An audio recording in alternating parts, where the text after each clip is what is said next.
Сәлем достар, бүгін біз миксерсіз жасалатын, бір жұмыртқа ғана қосылатын өте дәмді осындай пирогты жасайтын боламыз.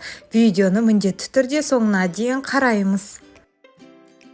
Алдымен бір жұмыртқаға ваниль қантын, шым-шым тұзды, 160 грамм қантымызды қосып, венчикпен араластырамыз.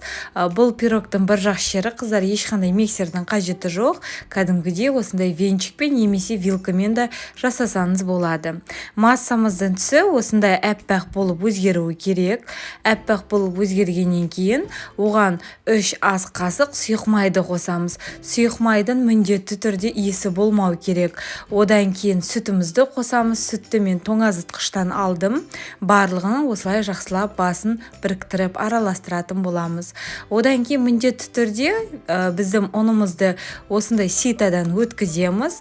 260 грамм ұнға 1 шай қасық қопсытқыш, яғни разрыхлительді қосып, араластырып, күштен өткізіп, барлығын басын біріктіретін боламыз. Ситадан өткізілген ұныңыз сізде жұп-жұмсақ болып, біздің пирогтарымыз воздушный, биік болып шығатын болады. Осылай барлығын біркелкі араластыра отырып, массамыз қоюланады.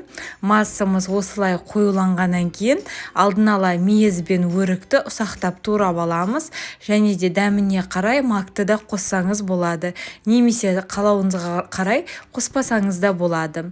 Барлығын жақсын біріктіріп, араластырып, пешімізді қыздырамыз.